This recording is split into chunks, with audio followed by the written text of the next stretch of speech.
નમસ્કાર, હું છું પ્રેરણા. આપ જો રાષ્ટ્રીય ન્યાય ગુજરાતના મહત્વના સમાચારની વિસ્તારથી વાત કરીએ તો હાલના સમયમાં ઈરાન, ઇઝરાયલ, અમેરિકા, દુબઈ સહિતના જે મિડલ ઇસ્ટ દેશો આવેલા છે તેમાં યુદ્ધના વાદળો છવાઈ ચૂક્યા છે. સાથે જ મિડલ ઇસ્ટ દેશોમાં ચાલતી યુદ્ધની પરિસ્થિતિની સીધી આડઅસર ભારત પર જોવા મળી રહી છે. સાથે જ ભારત સરકાર દ્વારા એલપીજી ગેસ સિલિન્ડરમાં કરેલા ભાવ વધારાને લઈને જનજીવન પણ ખોરવાતું નજરે પડી રહ્યું છે.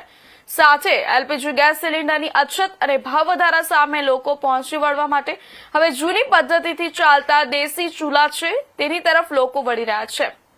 આ તકે વાત કરીએ તો આજરોજ રાજકોટના ચુનારાવાડ ચોક નજીક સગડીઓ બનાવતા વેપારીઓને ત્યાં અમદાવાદ, સુરત, વડોદરા, કચ્છ સહિતના શહેરો અને અલગ અલગ રાજ્યોમાંથી લોકો સગડી લેવા માટે પહોંચ્યા હતા. ત્યારે સગડીના વ્યાપારી અને સગડીની ખરીદી કરવા આવેલા ગ્રાહકો સાથે ઇન્ડિયા ન્યૂઝ સાથે ખાસ વાતચીત કરતા જણાવ્યું હતું કે હાલની પરિસ્થિતિમાં યુદ્ધના જે વાદળો સર્જાયા છે તો બીજી બાજુ ભારત સરકારે એલપીજી ગેસ સિલિન્ડરમાં ધરખમ ભાવ વધારો કર્યો છે, જેથી એલપીજી ગેસ સિલિન્ડરની અછત વર્તાઈ રહી છે અને કાળા બજારી પણ વધી રહી છે. ત્યારે આવી પરિસ્થિતિમાં ઘરનું ગુજરાન અને ખાણીપીણીના ધંધા ચલાવવા મુશ્કેલ બન્યા છે. સાથે જ ભાવ વધારાથી ગ્રાહકો સાથે ઝઘડાના કારણ પણ વધી રહ્યા છે, જેથી આવી પરિસ્થિતિને પહોંચી વળવા હવે અમે ભારતીય પ્રાચીન સંસ્કૃતિ જેવી કે દેશી ચૂલા ઉપર રસોઈ બનાવવામાં આવતી હતી તેવી સ્થિતિ ફરી સર્જાઈ છે. ઈરાન, ઇઝરાયલ, અમેરિકા સહિતના મિડલ ઇસ્ટ દેશો ઉપર જે યુદ્ધની પરિસ્થિતિ ચાલી રહી છે ત્યારે આપ જોઈ રહ્યા છો રાજકોટમાં જે કહેવાય કે ભારત સરકાર દ્વારા એલપીજી ગેસનો જે ભાવ વધારો કરવામાં આવ્યો છે ત્યારે રાજકોટમાં અત્યારે લોકો છે તે સગડા ઉપર રાંધવા માટે મજબૂર બન્યા છે. આ લોકો છે તે કહેવાય કે ત્યારે જૂની પરંપરાગત રૂઢિ હતી જે ચૂલા ઉપર રસોઈ કરવાની તેના માટે અત્યારે મજબૂર બન્યા છે. આપણી સાથે કેટલાક વેપારીઓ છે જે દૂર દરાજ જે રાજ્યમાંથી આવ્યા, જે શહેરોમાંથી આવ્યા છે તેમની સાથે વાત કરીશું. તમે ક્યાંથી આવ્યા છો અને સગડો લેવા આવ્યા છો, આ મુખ્ય કારણ શું છે આનું? અમે કચ્છમાંથી આવ્યા છીએ. અમારે રેસ્ટોરન્ટનો ધંધો છે. હવે અત્યારે પોઝિશન એવી છે કે 3000 દેતા ક્યાંય કોમર્શિયલ બાટલો જળતો નથી. 3000 આપો કે 4000 આપો, બાટલો ક્યાંય જળતો નથી. એટલે કચ્છમાંથી અમે 130 કિલોમીટરની દૂરી કાપીને અહીંયા હાલ સગડો લેવા આવ્યા છીએ. કહેવાય સગડો છે તે આપણી જૂની રૂઢિ, પરંપરાગત રૂઢિ છે, તો ક્યાંક ને ક્યાંક કહેવાય કે આ જે જૂની રૂઢિ પાછી આવતી એવું નથી લાગતું? હવે અત્યારે આ જ કામ આવવાનું હોય ને ભાઈ, આના વગર ઉધાર નથી.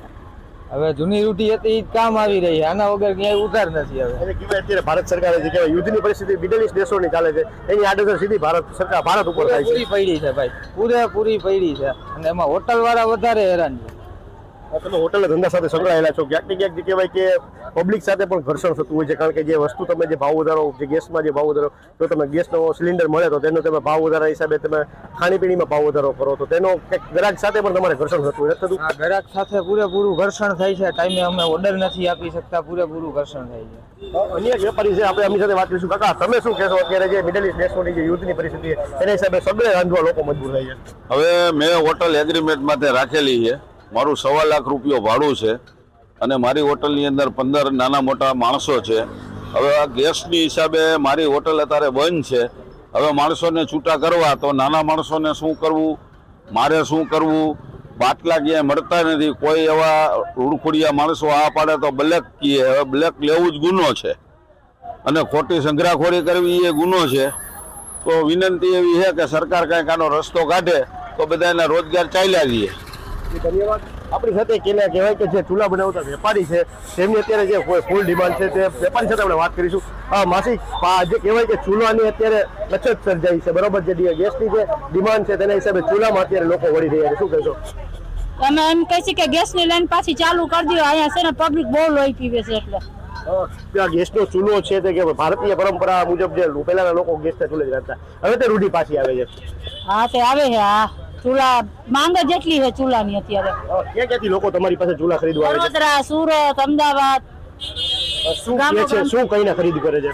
એમ કે ગેસની લાઈન બંધ થઈ ગઈ છે તો ચાલુ કરો. અમે એમ કહીએ, અમે કંટાળ્યા છીએ ગ્રાહકથી. તો અત્યારે તમારે કેટલી વેઇટિંગમાં કેટલું છે ને કેટલા ઓર્ડર પેન્ડિંગમાં છે? અત્યારે 2 મહિનાનું વેટિંગ પડ્યું છે અમારી પાસે.